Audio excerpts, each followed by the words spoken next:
Selamat malam, Saudara. Pemerintah memperpanjang pemberlakuan pembatasan kegiatan masyarakat PPKM level 4 hingga 2 Agustus 2021 dari sebelumnya 25 Juli 2021.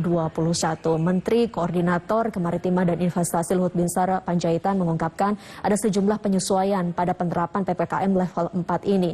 Dan di luar Jawa Bali ada 45 kabupaten kota di 21 provinsi yang turut menerapkan PPKM level 4 ini. Seperti di Medan, Sumatera Utara, dan di Batam serta Tanjung Pinang, Kepulauan Riau. Lalu bagaimana penerapan PPKM level 4 di luar Jawa Bali ini? Kita akan berbincang dengan Kabid Humas Polda Kepulauan Riau, Kombes Pol Hari Goldenheart. Selamat malam, Pak Hari. Malam, Mbak Maya.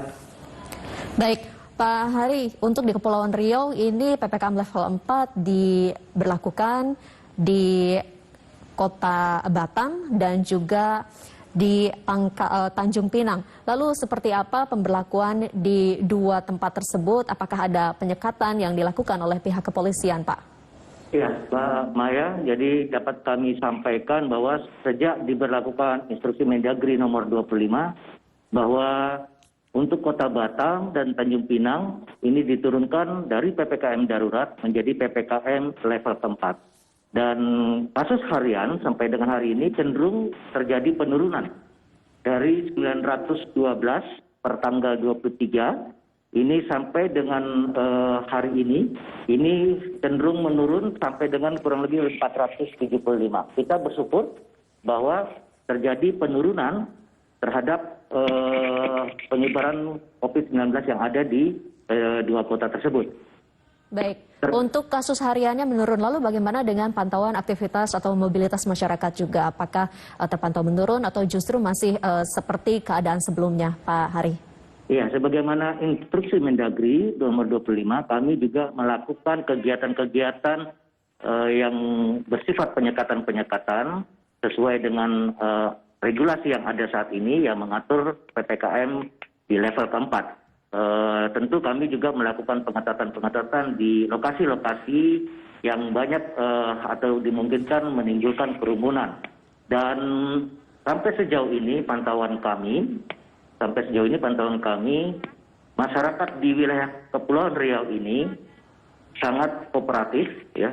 Kami memberikan apresiasi, mereka mendukung apapun kebijakan dari pemerintah dalam rangka menekan penyebaran COVID-19. Namun sejalan dengan itu juga, kami juga bersama unsur TNI melakukan kegiatan pembagian dan pendistribusian bantuan sosial pemerintah kepada masyarakat yang terdampak. Sudah hampir sebanyak 11.891 paket bantuan sosial pemerintah yang kita bagikan kepada masyarakat. Di samping itu pula, kami juga membagikan bantuan alat-alat kesehatan. Ini diberikan ataupun disumbangkan oleh sebagian elemen masyarakat di wilayah Kepulauan Riau ini yang mereka memang berempati terhadap tingkat penyebaran COVID-19. Dan mereka memberikan bantuan ini dan meminta bantuan kepada TNI Polri untuk bisa dapat mendistribusikannya sampai ke masyarakat yang terdampak. Baik, Pak. Polda Kepulauan Riau terus bekerja tidak hanya tadi untuk bisa mengawal PPKM level 4, namun juga turut membantu masyarakat dalam hal ini penyaluran bantuan, tentu bekerja sama dengan pihak TNI.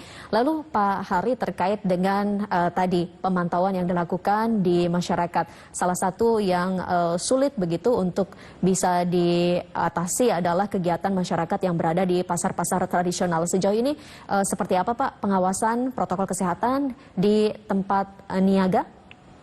Ya, alhamdulillah Mbak Maya, untuk di wilayah Kepulauan Riau kami tidak memiliki kendala atau hambatan karena memang konsep penugasan yang dilakukan oleh personil kami sudah disampaikan oleh Bapak Kapolda bahwa kami melakukan kegiatan-kegiatan dalam rangka penegakan disiplin protokol kesehatan kemudian penegakan aturan-aturan yang ada di dalam regulasi instruksi Mendagri nomor 25, itu tidak serta-merta kami lakukan dengan cara-cara yang represif, namun kami melakukan kegiatan-kegiatan yang bersifat preemptif, preventif, dan dengan pola-pola yang sangat humanis.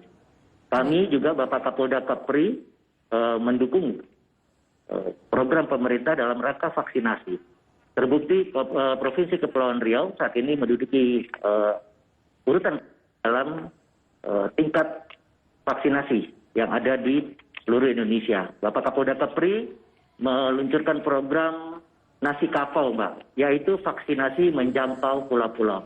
Karena kami sadar bahwa wilayah kami ini terdiri dari pulau-pulau, sehingga Bapak Kapolda Kepri bersama dengan unsur TNI, kemudian dari masyarakat lainnya mencoba untuk membuat sebuah konsep bagaimana kami bisa menjangkau masyarakat yang ada di pulau-pulau terluar untuk bisa didapatkan vaksinasi. Dari data yang ada bahwa hampir sudah 64% vaksinasi ini sudah diberikan kepada mereka-mereka yang berusia 18 tahun ke atas, dan sudah mencapai 34% untuk usia 12 sampai dengan 17 tahun. Baik, jadi dalam penegakan disiplin, pihak kepolisian tentunya mengutamakan pola-pola humanis dan selain juga memantau penegakan disiplin protokol kesehatan, tentunya pihak kepolisian juga turut menyukseskan program vaksinasi yang tengah digencarkan oleh pemerintah, khususnya di Kepulauan Riau. Pak Hari, kita akan kembali berbincang, namun kita harus jeda terlebih dahulu. Saudara, tetaplah bersama kami di Indonesia Bicara. Kami akan segera kembali.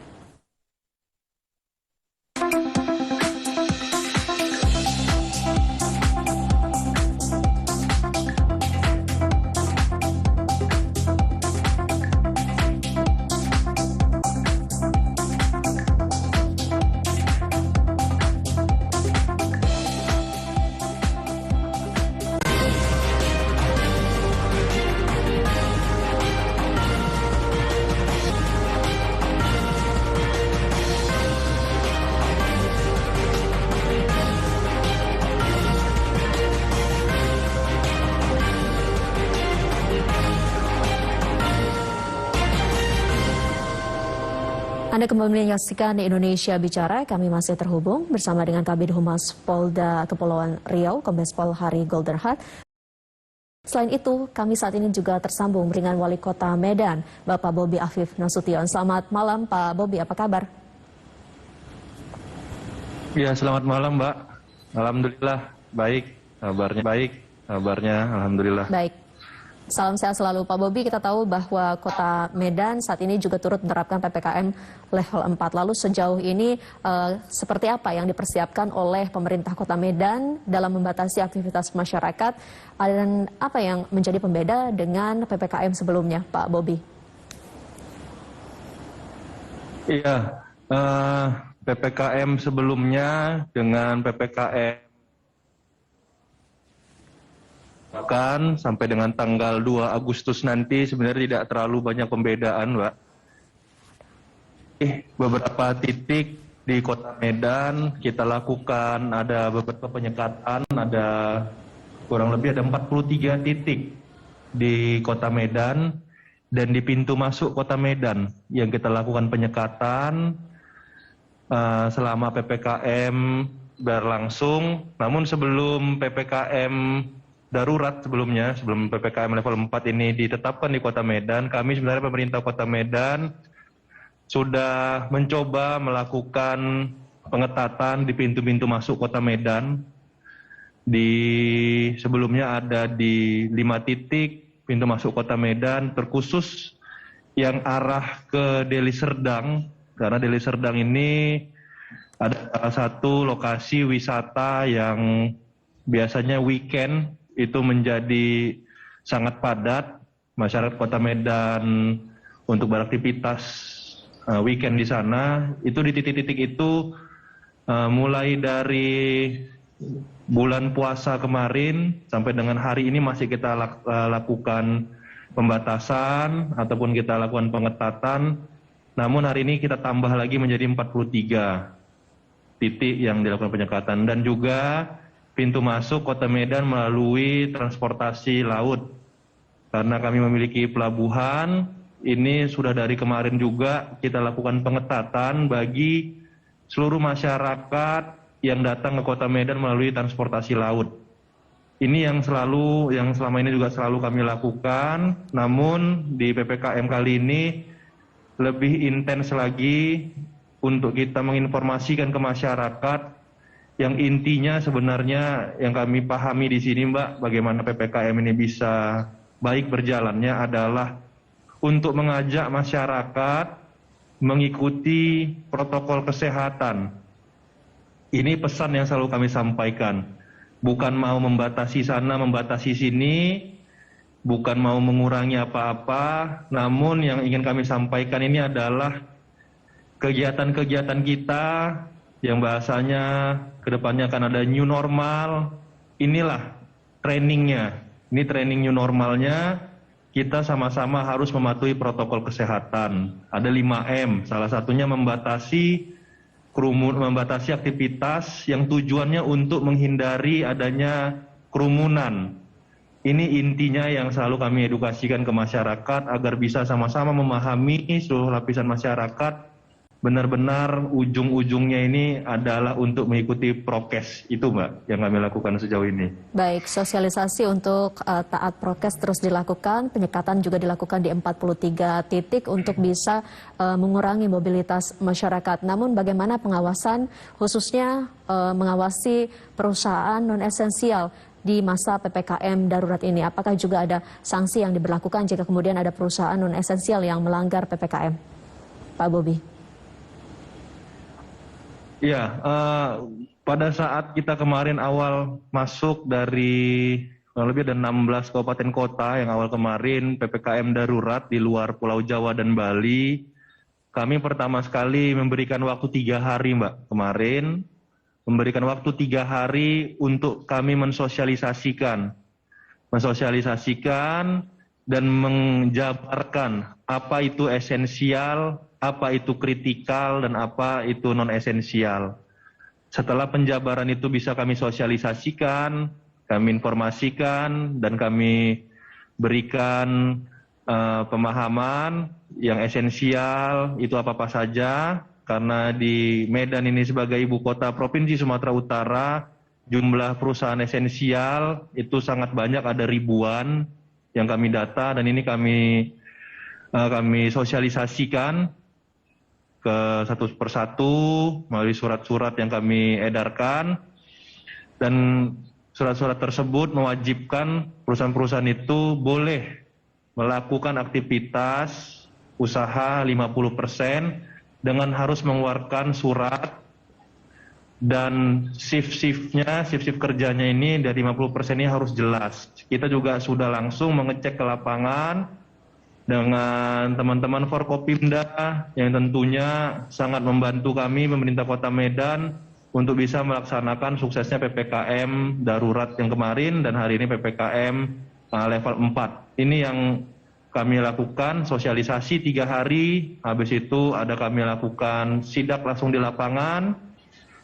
Memang beberapa perusahaan, karena Medan tadi saya sampaikan ibu kota, memang ada yang esensial banyak sekali. Namun karena di sini tidak hanya melakukan operasinya, dalam arti kata bukan hanya produksi yang ada di sini, hanya operasionalnya saja.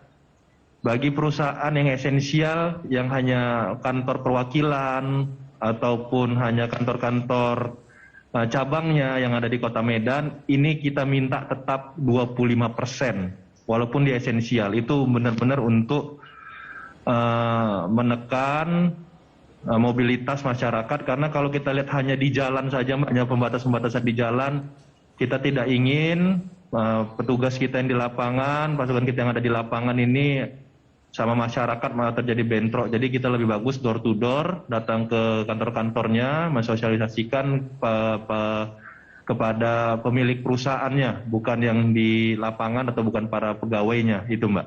Baik, Pak Bobi, saya ingin beralih terlebih dahulu ke Pak Hari. Pak Hari, terkait dengan pengawasan untuk pendatang yang kembali dari luar negeri, karena kita tahu ada pelabuhan internasional di Kepulauan Riau. Begitu, seperti apa Pak pengawasan yang dilakukan oleh pihak kepolisian? Jadi kami juga melakukan pengetatan dan pengawasan di pintu-pintu masuk. Ada 2 pintu masuk di wilayah Kepulauan Riau ini. Ada 2 pelabuhan yang langsung melayani pintu-pintu keluar masuk menuju Singapura maupun ke Malaysia. Nah, tentunya kepada mereka yang akan datang ataupun keluar, kami melakukan pengetatan sebagaimana surat edaran Kementerian Perhubungan, khususnya kepada warga negara asing yang datang dari luar. Tentu kami, begitu mereka datang, kami di pelabuhan, kami melakukan kegiatan screening ya, yang dilakukan oleh petugas Satgas Covid. Kemudian dilakukan tes PCR. Setelah dilakukan tes PCR, yang bersangkutan langsung diarahkan ke tempat karantina. Dari hasil tes PCR tentu kita akan melihat apabila hasilnya negatif, yang bersangkutan akan dilakukan karantina selama 7 hari. Nah, kemudian setelah dilakukan karantina selama 7 hari, dilakukan PCR kembali. Apabila hasilnya dinyatakan negatif, maka yang bersangkutan diizinkan untuk menuju ke tempat tujuan. Namun,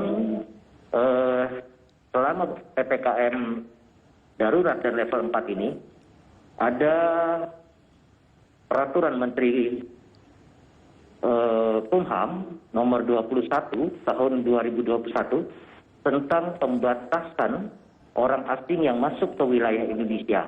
Ini juga menjadi patokan kami dalam melakukan pengawasan terhadap orang asing yang akan masuk ke wilayah Indonesia melalui pintu-pintu pelabuhan yang ada di wilayah Kepulauan Riau. Baik. Pengawasan terus dilakukan khususnya bagi mereka yang tiba dari luar negeri. Saya ingin beralih kembali ke Pak Bobi. Pak Bobi, terkait dengan vaksinasi dan stok vaksin yang ada di Kota Medan sejauh ini seperti apa, dan juga imbauan yang bisa disampaikan kepada masyarakat terkait dengan penerapan PPKM level 4 di Kota Medan ini, Pak Bobi. Iya, untuk vaksinasi kami sangat berterima kasih kepada masyarakat Kota Medan yang hari ini sangat antusiasnya sangat tinggi. Antusiasnya sangat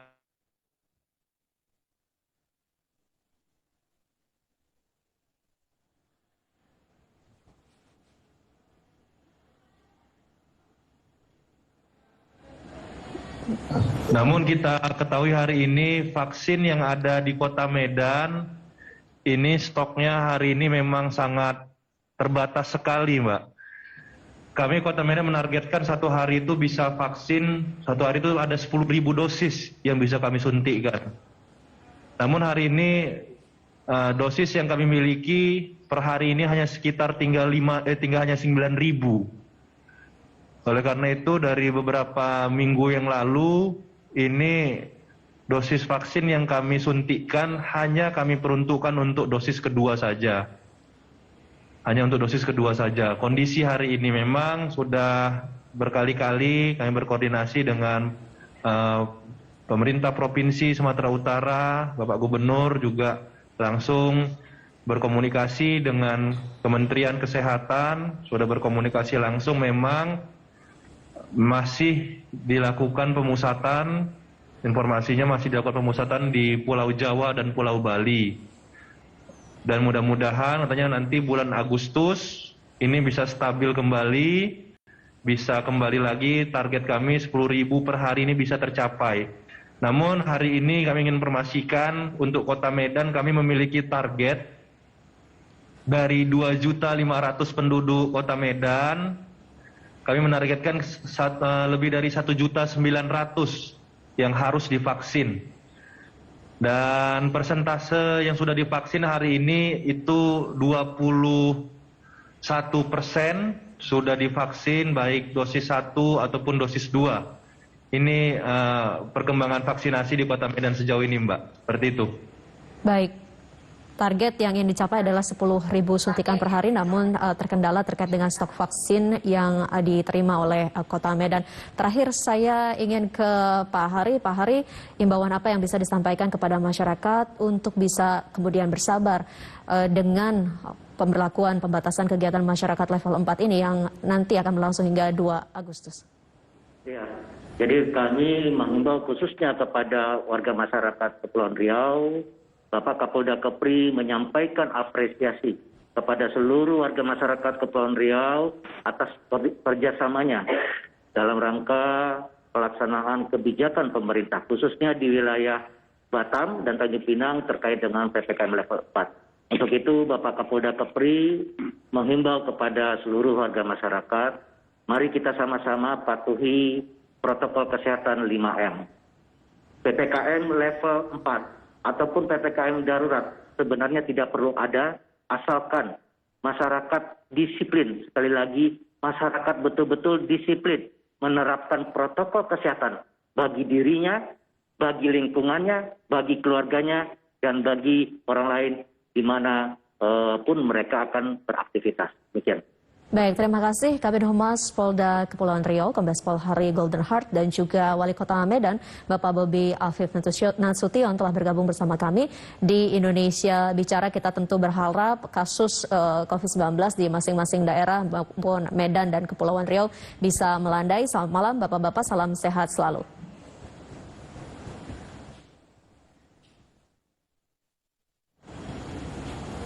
Ya, saudara, kami akan kembali usai jeda berikut ini dengan pembahasan yang sama PPKM luar Jawa Bali, khususnya yang diberlakukan di wilayah Sumatera Barat dan Kalimantan Timur usai jeda berikut ini. Saat lagi.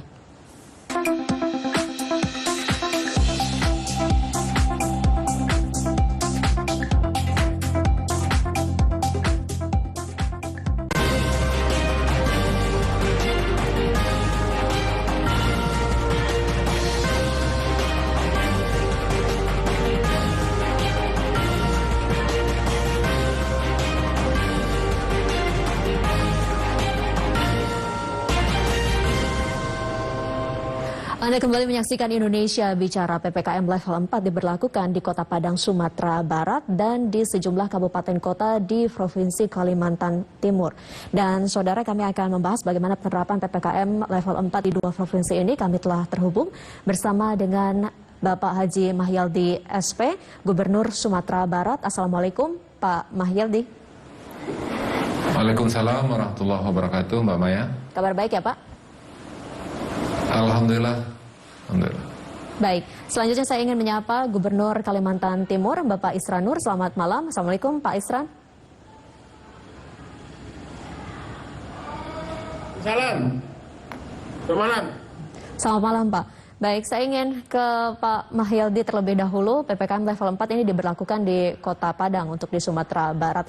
Lalu sejauh ini seperti apa pembatasan aktivitas masyarakat di sana? Apakah dilakukan juga penyekatan di Kota Padang, Pak? Ya, alhamdulillah kita ucapkan terima kasih atas bantuan dari seluruh pihak. Yang sebelumnya ada istilah PPKM darurat ya. Dan sekarang istilah PPKM level 4, dan yang sebelumnya ada 4 kota, dan sekarang ini alhamdulillah hanya di Padang, dan di Padang pun juga sekarang ini sudah cukup baik dengan meningkatnya tambahan tempat tidur di rumah sakit yang ada di Kota Padang. Dan perlu juga diketahui bahwasanya memang kota-kota yang termasuk PPKM tingkat 4 ataupun darurat sebelumnya, karena memang kota-kota ini yang punya rumah sakit yang paling banyak, Padang, Solo, Penang Panjang, Bukit Tinggi, dan yang dilayani oleh kota-kota ini adalah warga yang berasal di luar kota tersebut, bahkan juga luar provinsi juga kita layani. Jadi sehingga memang jumlah pasien dan hunian daripada rumah sakit memang cukup tinggi begitu. Baik, tempat perawatan di rumah sakit ditambahkan untuk bisa menangani pasien COVID-19. Lalu bagaimana dengan tempat isolasi ataupun karantina? Apakah juga turut ditambahkan untuk mengantisipasi adanya lonjakan kasus, Pak Mahyildi?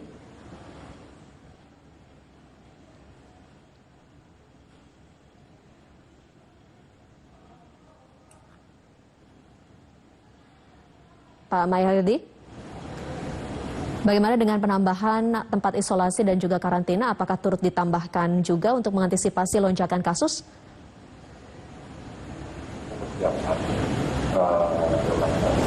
Masih bahan akan tidak dilakukan.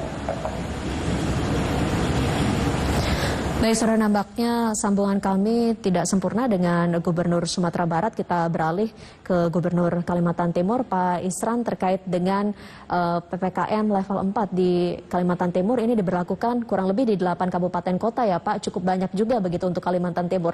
Lalu seperti apa penyekatan dan pembatasan aktivitas masyarakat diberlakukan di Kalimantan Timur, Pak?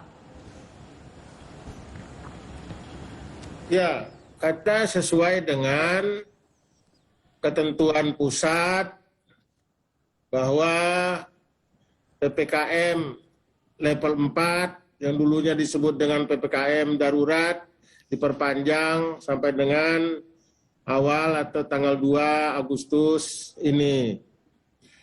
Nah, sesuai dengan ketentuan, sesuai dengan persyaratan, tentu pengetatan ini cegatan dan sebagainya ya kita laksanakan. Hanya tidak semua, mohon maaf, tidak semua kabupaten kota yang menerapkan PPKM level 4. Jadi yang diterapkan itu hanya 3 kabupaten, 3 kota, 1 kabupaten, yaitu Kota Samarinda, Balikpapan, Bontang, dan Kabupaten Berau. Jadi pelaksanaan pengetatan, pencegatan tetap dilaksanakan. Bahkan ada sekitar 30 titik pencegatan, termasuk pencegatan di sekitar perbatasan dengan negara tetangga Malaysia di Mahakamulu. Baik, Pak Isran, pemerintah pusat tentu berupaya untuk bisa mempercepat penyaluran bantuan sosial di masa PPKM level 4 ini. Namun kita tahu bahwa angka kemiskinan terus bertambah, banyak yang tidak bisa beraktivitas sehingga tidak mendapatkan penghasilan. Lalu bagaimana pemerintah daerah di Kalimantan Timur ini bisa mengcover mereka yang belum terdaftar bantuan di pusat, Pak Isran?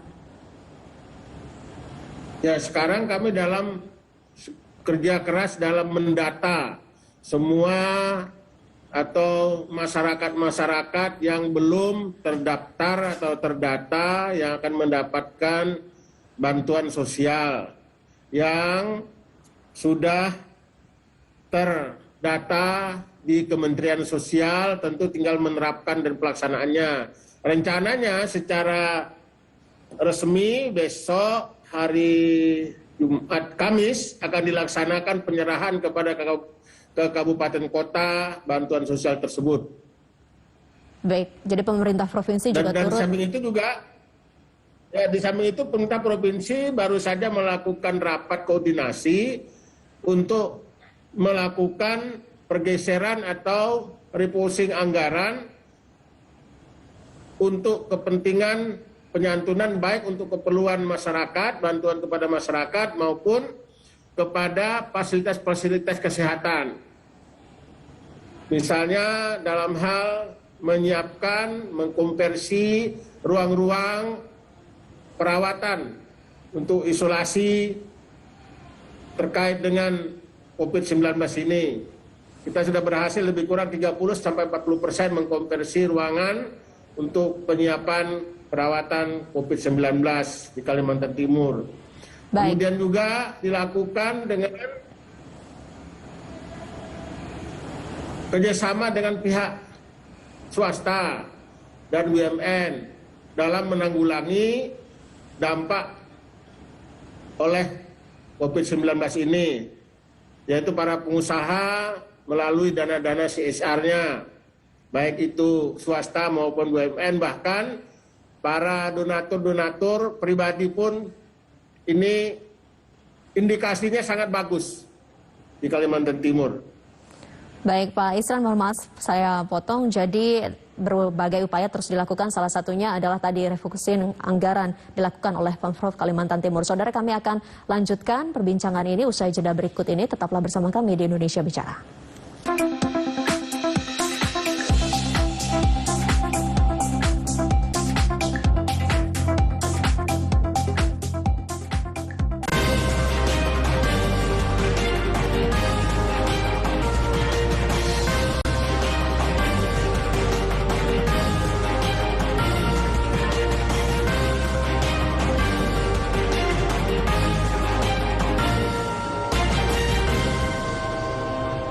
Anda menyaksikan Indonesia Bicara, penerapan PPKM level 4 di luar Jawa dan Bali. Kami saat ini masih terhubung bersama dengan Gubernur Kalimantan Timur dan Gubernur Sumatera Barat. Saya ingin kembali ke Pak Isranur. Pak Isran, terkait dengan kebutuhan masyarakat yang saat ini juga sangat diperlukan, khususnya bagi mereka pasien positif COVID-19, adalah obat terapi COVID-19. Seperti apa saat ini ketersediaannya di Kalimantan Timur, Pak? Kalau untuk obat-obatan sampai pada saat sekarang ini masih relatif tersedia. Obat-obat khusus untuk kepentingan perawatan COVID-19. Tapi yang mengancam, yang boleh dapat dikatakan kritis itu adalah masalah oksigen. Nah, kita oksigen ini bisa dalam waktu seminggu ke depan ini bisa mendapatkan kekurangan, bisa mencapai sampai 20 ton kekurangan. Di samping itu juga masalah-masalah terkait dengan kita ingin melaksanakan vaksin. Nah, vaksinnya tidak tersedia. Kita baru saat sekarang ini dari target kita merencanakan seperti target yang ditetapkan oleh pemerintah 70% minimal. Kalimantan Timur itu sekarang ini baru dapat melaksanakan sekitar 17-18% dari jumlah 3,7 juta penduduk. Artinya yang untuk 17% tadi baru pada vaksin pertama. Sedangkan vaksin keduanya baru mencapai lebih kurang 10%. Jadi ini masalahnya ketersediaan atau adanya vaksin untuk dilaksanakan kepada masyarakat di Kalimantan Timur. Jadi ini adalah banyak hal yang sebenarnya mengalami kesulitan dalam pelaksanaan penanggulangan COVID-19 ini. Baik, yang saat ini menjadi tantangan adalah tadi dua disebutkan, satu oksigen dan yang kedua adalah ketersediaan vaksin. Untuk ketersediaan oksigen sendiri, apa langkah yang telah dilakukan untuk bisa membackup atau memenuhi persediaan oksigen di Kalimantan Timur, Pak Gubernur? Kita sudah melakukan koordinasi dengan pihak-pihak terkait, terutama kepada pihak produsen dan termasuk juga kepada para pengusaha. Kemarin kita diberikan bantuan itu ISO tank yang 20 ton per unit dan 3 unit. Jadi ada 60 ton. Dan sekarang ini yang jadi persoalan juga adalah distribusi gasnya. Dan kita harus berkoordinasi dengan Makassar karena persoalan penyiapan gas dari Samator itu adalah yang harus dari Sulawesi Selatan. Jadi memang sedikit terganggu dengan kondisi birokrasi yang ada. Terkendala di birokrasi, tapi tentu kita percaya bahwa pemerintah Provinsi Kalimantan Timur tidak tinggal diam dan tadi sudah melakukan berbagai upaya. Lalu bagaimana terkait dengan stok vaksin yang saat ini tersedia di Kalimantan Timur, Pak Gubernur? Dan seperti apa pula antusias masyarakat untuk menjalankan program vaksinasi ini? Kalau antusias masyarakat itu luar biasa. Sampai pada saat sekarang ini, satu orang pun tidak pernah saya mendengar yang menolak vaksin.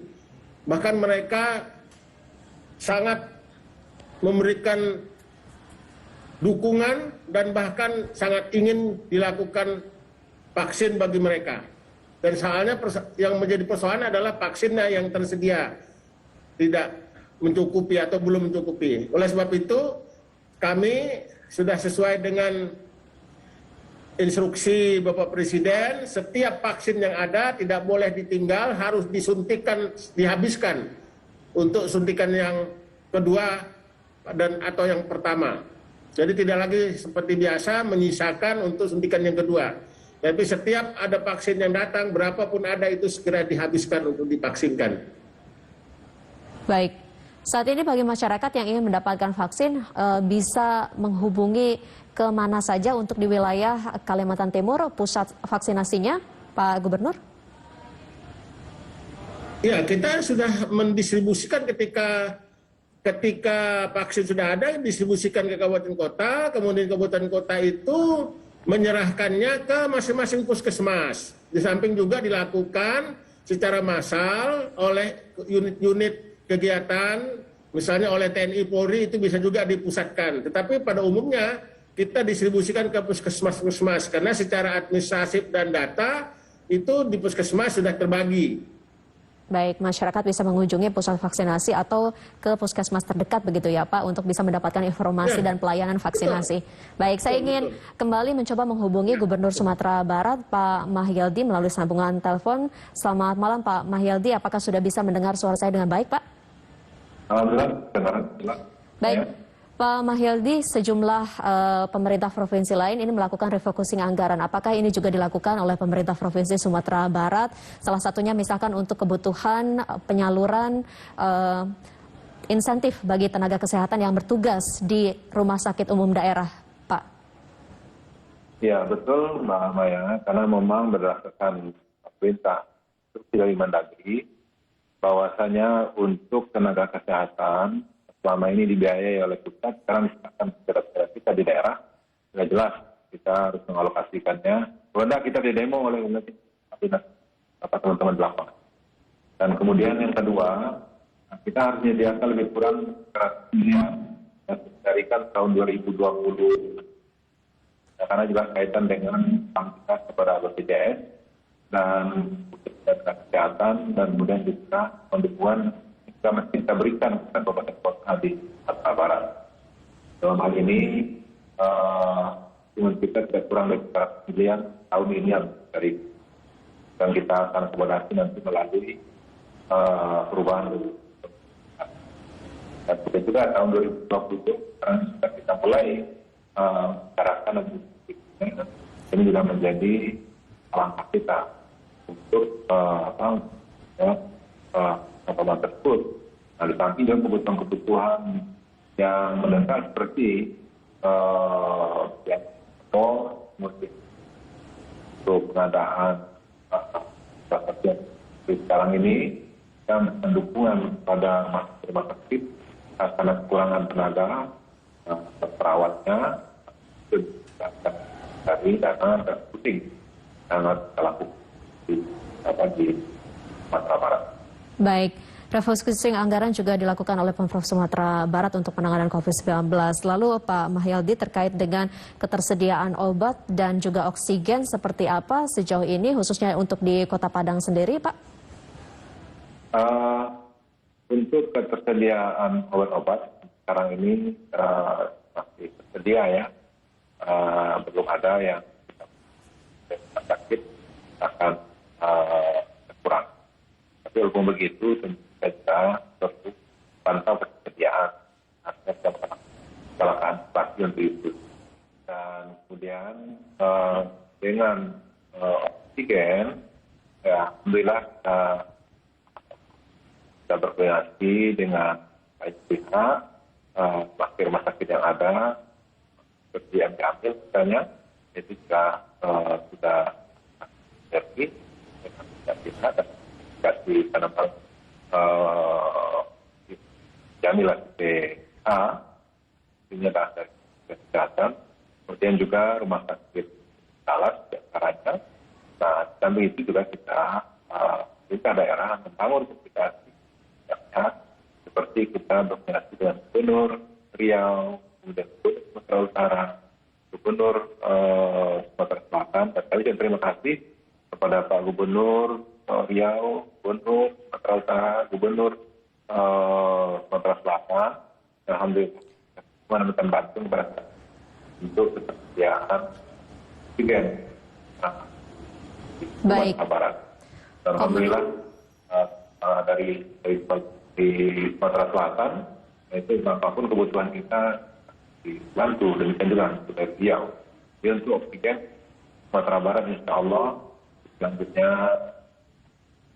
tinggal bagaimana kita dari lokasi ke tempat ini yang kita siapkan sesuatunya. Baik. Insya Allah area ini juga akan kita koordinasikan dengan Sumsel dan kemudian juga Riau dan Sumatera Utara. Baik, jadi komunikasi dan dukungan dilakukan dengan sejumlah pemerintah provinsi lainnya untuk ketersediaan stok oksigen di Sumatera Barat. Saya ingin kembali ke Pak Isranur. Pak Isran, terkait dengan PPKM level 4 ini yang kemungkinan akan diperpanjang kembali atau berakhir di tanggal 2 Agustus, kita masih belum tahu. Tapi pesan apa yang ingin disampaikan kepada masyarakat secara singkat, Pak Isran? Ya, yang ingin saya sampaikan yang pertama bahwa keputusan untuk memperpanjang PPKM level 4 ini adalah sebuah keputusan yang sulit, tetapi tidak ada pilihan lain kita untuk mencegah, menahan, menghentikan penularan COVID-19. Oleh sebab itu, saya berharap kepada seluruh masyarakat agar tetap mematuhi protokol kesehatan, terutama memasang masker, memakai masker, kemudian menjaga kebersihan, kemudian menghindari kerumunan, mengurangi mobilitas, dan juga kita harus taat dengan melaksanakan kegiatan yang dapat kita laksanakan. Baik. Mohon maaf Oleh saya sebab potong. itu, jangan juga kita meninggalkan sebuah pekerjaan yang kira penting, sepanjang masih bisa kita lakukan dengan syarat protokol kesehatan harus diikuti, harus dipatuhi secara disiplin. Saya kira itu aja yang harus saya sampaikan kepada masyarakat. Baik, lagi-lagi yang perlu dilakukan adalah menegakkan protokol kesehatan. Terakhir, Pak Mayheldi, apa yang ingin disampaikan kepada masyarakat terkait dengan PPKM level 4 ini secara singkat, Pak? Ya, hasil daripada diskusi dan pembicaraan kami dengan Forkopimda, pimpinan rumah sakit, dinas kesehatan dan seluruh pihak, memang kita